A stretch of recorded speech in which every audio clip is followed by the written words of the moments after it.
समाज में आजकल क्या हो रहा है, ये आपको बहुत ध्यान से देखना है। आपके आस पड़ोस में क्या हो रहा है, इसका पूरा ध्यान रखिए।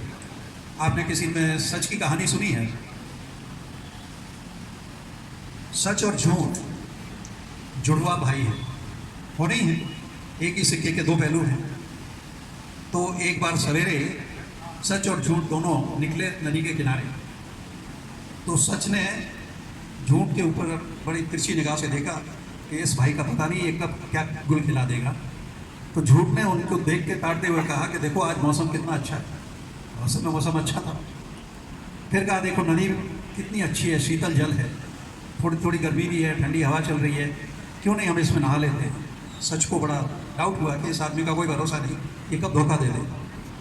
तो फिर झूठ ने कहा कि हम ऐसा करते हैं कि उस कोने तक जाएंगे तैर कर और वापस यहाँ आएंगे, जो पहले आएगा उसको मानना चाहिए, उसकी ज़्यादा चलेगी, तो फिर दूसरा उसके ऊपर रौब नहीं डालेगा कि मैं ज़्यादा ठीक हूँ तुम ज़्यादा गलत हो।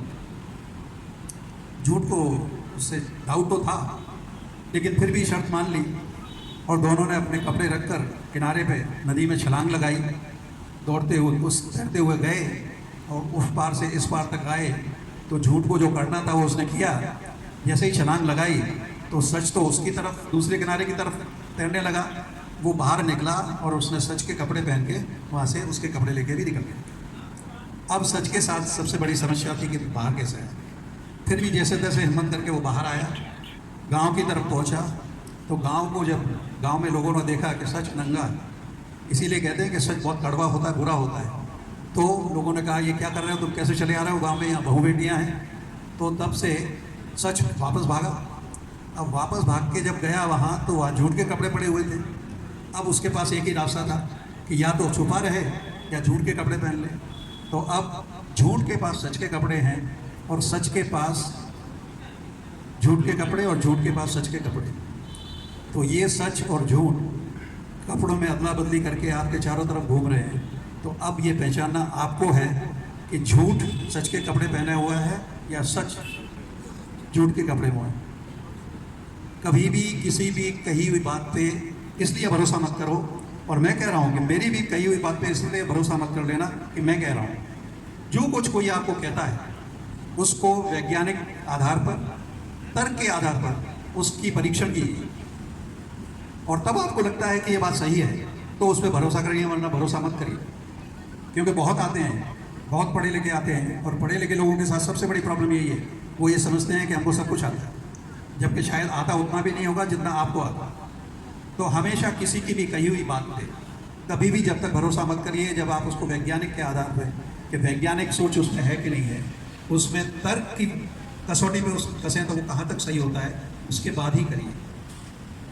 सवाल पूछने से मत डरिए।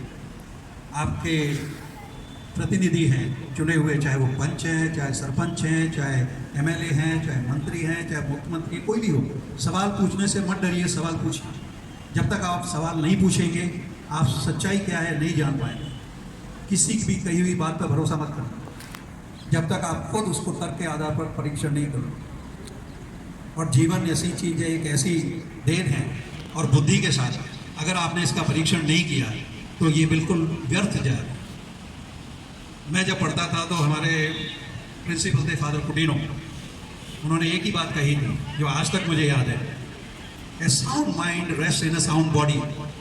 एक स्वस्थ दिमाग एक स्वस्थ शरीर में ही निवास करता है। तो अच्छी शिक्षा, अच्छा खान पान, इनमें कमी मत रहने दीजिए। बाकी जहाँ कोई कमी आती है उस पर आप कमी रख सकते हैं। आपके माँ बाप को उनको कहिए, भले ही आपके पास दूसरे जो संसाधन हैं उनमें कमी करने, लेकिन आपकी जो गुणवत्ता शिक्षा है उस पर कमी मत करिए। आपका जो माहौल है, मैं तो बताऊँ जिस माहौल में आप रहते हैं, जिस गांव के परिवेश में आप रहते हैं, वहाँ रहते हुए आप 80% से लेकर 98% तक ला रहे हैं। अब जितने सिलेक्शंस हुए हैं, जितने बच्चे यहाँ पर आए हैं, आपने देखा होगा ये सब गांव के परिवेश से हैं। शहरों में रहने वाला कोई भी बच्चा यहाँ पे ऐसा नहीं आया कि जो सेलेक्ट हो गया। तो इसका मतलब ये है कि सिर्फ शहर में जाने से या सिर्फ कोचिंग लेने से नहीं पास हो जाते हैं, नहीं सेलेक्ट हो जाते हैं। ये डिपेंड करता है आपकी मेहनत पे कि आप मेहनत कितना करते हैं। जहाँ आजकल ऑनलाइन स्टडीज़ अवेलेबल है, आप अपने घर में रहकर, अपने गांव में रहकर, कहीं से भी, दिल्ली में कौन पढ़ा रहा है, कौन अच्छा टीचर है, कौन सा कोर्स अच्छा है, वहाँ से आप कोचिंग घर बैठे हुए ले सकते हैं। ना आपको शहर में जाके खर्चा करने की ज़रूरत है, ना माँ बाप के ऊपर ये परेशानी होगी कि बच्ची शहर में अकेली है। कई चीज़ें होती हैं जिनके ऊपर माँ बाप उनकी चिंता भी जायज़ होती है।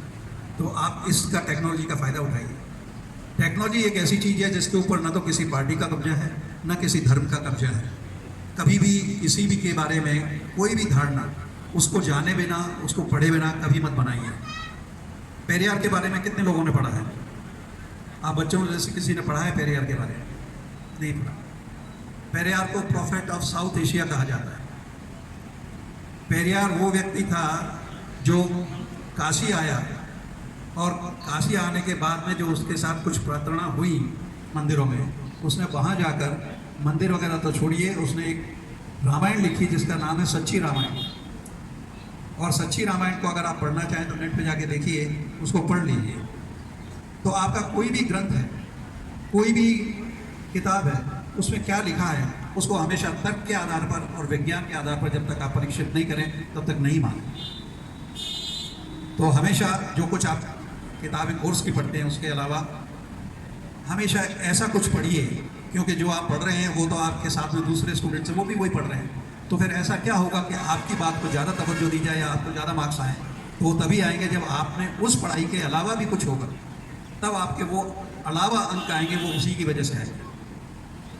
जहाँ भी हमारे मंदिर हैं, हमारे जो शैतान सिंह जी हैं और समाज के यहाँ पे जो बंधुवर बैठे हैं, उनसे निवेदन है कि जहाँ भी आपने देवनारायण के मंदिर हैं वहाँ उन मंदिर के साथ में एक विद्या मंदिर रखिए, कम से कम एक कक्ष उसके लिए रखिए जहाँ एक डिजिटल लाइब्रेरी।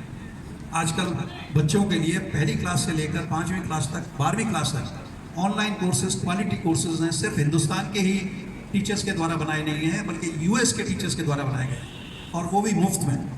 आपको चाहिए तो सिर्फ एक लैपटॉप और एक इंटरनेट कनेक्शन, सारी की सारी शिक्षा, गुणात्मक शिक्षा मुफ्त में घर बैठे हासिल कर सकते हैं। तो घर पे अगर भी ये नहीं होता है तो कम से कम हम मंदिर के साथ में एक विद्या मंदिर रखें और एक कमरा उसमें ऐसा रखें जिसमें एक इंटरनेट कनेक्शन और एक एलईडी स्क्रीन मिल जाए। बस इस दो से ज़्यादा कुछ नहीं चाहिए। 1 से लेकर 5 तक जो कक्षाएं हैं वो आप बच्चों को घर पे अच्छी तरह तैयार करा सकते हैं, क्योंकि समस्या है, समस्या अच्छे टीचर्स की भी है, समस्या संसाधनों की भी है। हम समस्या गिनाने लेते हैं, इसका समाधान क्या है? समाधान यही है कि आप इंटरनेट कनेक्शन लें। जो भी आपका नज़दीकी मंदिर है, गांव में पंचायत का भवन है, उस पंचायत के साथ में एक कक्ष में अपने सरपंच से, पंच से कहिएगा, सबके लिए उसको रखिए।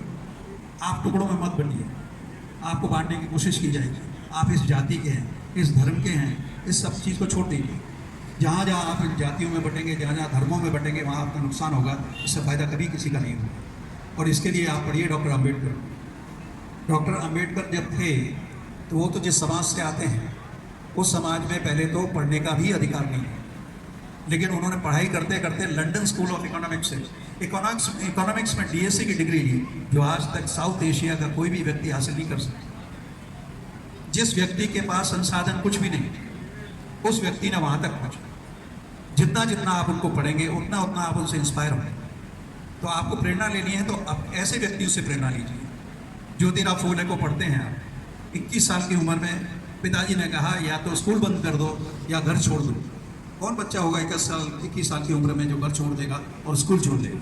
और वो स्कूल भी किसके लिए? लड़कियों के लिए पहला स्कूल 1848 में। उसके बारे में हमने कितना पढ़ा है, कितना जाना है। पहली शिक्षिका सावित्रीबाई फुले, उनकी पत्नी फातिमा शेख। सावित्रीबाई फुले जब स्कूल में पढ़ाने जाती है तो 2 साड़ियाँ लेके जाती है, क्योंकि पढ़ाना और पढ़ना ये धर्म के विरुद्ध कार्य समझा जाता था। तो उनके ऊपर गोबर और कीचड़ फेंका जाता था।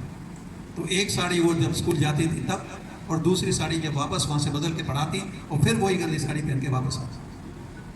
तो उन लोगों की विरासत है, उनसे आपको प्रेरणा मिलेगी, उनसे आपको प्रेरणा लेनी है। तो हमेशा किसी भी चीज़ को जानने की कोशिश कीजिए, तर्क की कसौटी में कसिए और उसके बाद उसका विश्वास कीजिए, उसको भरोसा कीजिए।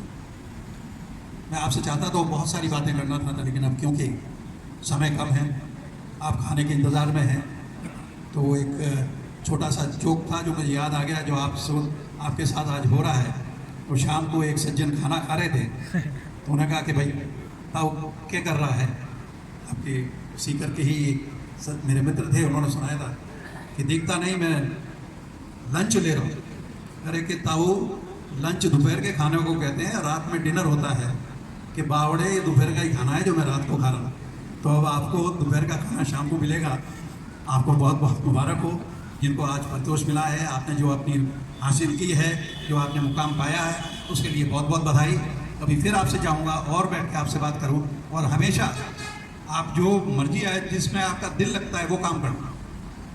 आपको समाजशास्त्र अच्छा लगता है वो पढ़िए, आपको विज्ञान अच्छा लगता है वो पढ़िए, क्योंकि इसका नतीजा ये होगा कि विज्ञान में अगर आपको इंटरेस्ट है, रुचि है, तो 5 घंटे भी अगर आप विज्ञान की किताब पढ़ेंगे, विज्ञान के बारे में पढ़ेंगे, तो आपको बोरियत नहीं होगी, उसमें आपका मन नहीं उछलेगा।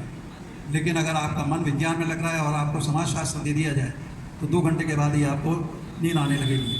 क्योंकि अगर आपको सुना हो तो सबसे बढ़िया है, जो विषय आपकी इच्छा का नहीं है उठा के उसकी एक किताब पढ़ना शुरू कीजिए। अगर आधा घंटे में नींद नहीं आ जाए तो आप इसको कोशिश करके देखिए।